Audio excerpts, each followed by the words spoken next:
This is Marla from the Real Fresh Food channel, and I want to do a little tutorial today on using these seed trays with the little peat pots in them, and to show you how to get that started so that you can plant a great deal of vegetables or even fruit in one of these without having a house full of fungus gnats and all that kind of stuff.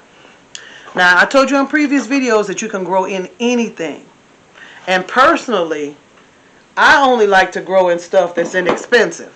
Well, I happened to be in one of the big box stores, and they had these marked down on clearance for $1. So that was the reason why I bought it. Now, this tray has these little peat pots in them. See the little pots, little brown pots? And these little pods really is what they are, because sometimes they come in a pot, but they're little pods, and they're made out of peat. Sometimes they're made out of coconut core, but they're packed together and they're dried out. And what you do is you put them, you put water in them, and you let them fluff up. They'll come up and fill up this container, and then you can start planting, your seeds in there. However, the way these are, and I have this piece of plastic here just so that you can see that it was a brand new package that I opened. But what happens with these is these things are like a magnet for fungus gnats. And if you don't do what I'm about to do right now, you'll be trying to get gnats out of your house while your plants are growing. So what you do is, I've boiled some water. And what you do is you put some hot water, some hot boiling water on these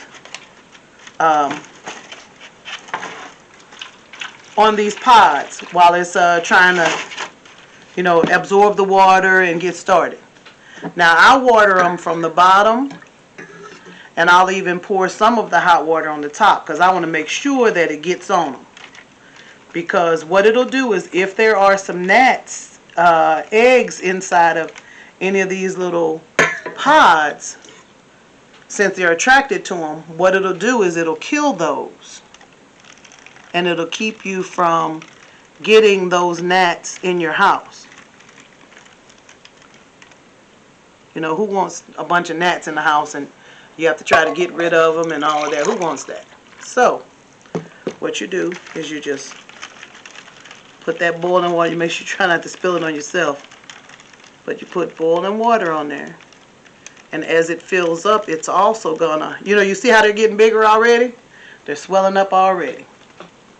But you put a lot of water on them and let those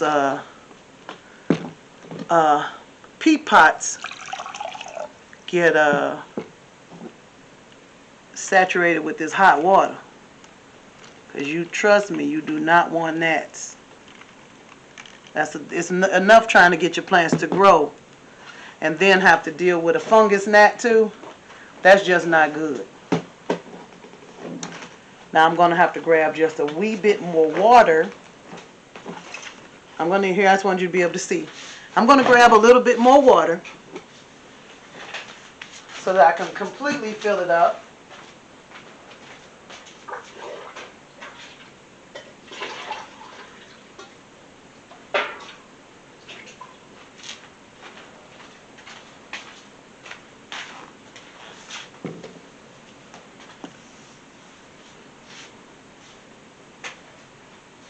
Ouch.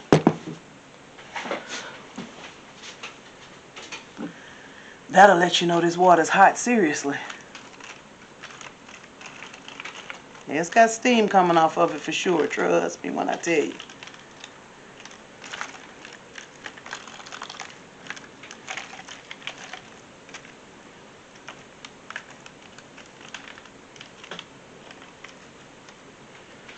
And I'm pretty generous with the water because I've had to deal with fungus gnats before.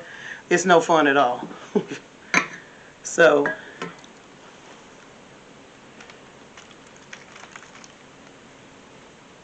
and not to worry, all the excess water, when after they all puff up and they're sufficiently, watered so that we don't have to ever worry about a gnat problem, then I'm going to come back and I'll show you how to plant these out.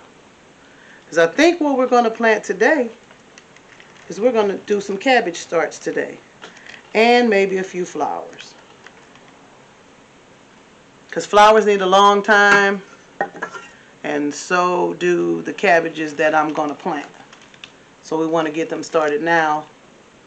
So when they're ready to go outside, they'll be a nice size and they'll be ready to go. So with that, I'll be right back. Well, it'll be right back for you guys. And I'll show you how to take this $1 item, because remember, I don't pay a lot of money for this stuff. You get $1. Pay this $1. I want to take this $1 item and show you how you can make some groceries for your yard with just this one item. Now, there may still be some items left on clearance. And it doesn't mean there's anything wrong with them. They just have last year's barcode on them. So what they'll do is mark them down to $1 so that they can put the new ones that they're charging $6 or $7 or $8 out there for one of those. Now it's not, you know, you can look at some places, if you have farm and home stores near you, not necessarily a farm and home because that's the name of a store, but you have farm stores around you. An example would be like a Rural King, and Orchlands, you know, stores like that. If you have some of those around you, check, because they have these in their stores and they're only $1.99 or $2.99 regular price. And if you don't have a problem with that, then buy those and do the same thing, because it'll help you get started planting even more. You'll also find seeds in there as well, and that'll help you out. So I'll come back in a bit, and I'll show you how we'll fluff these all out to make them fill up the square, and then what we'll plant inside of them too. And actually, I just changed my mind about what I'm going to plant, because I have an idea for this whole tray. This is 72 different plants, and I have an idea what I want to put in them. So I'll be back shortly.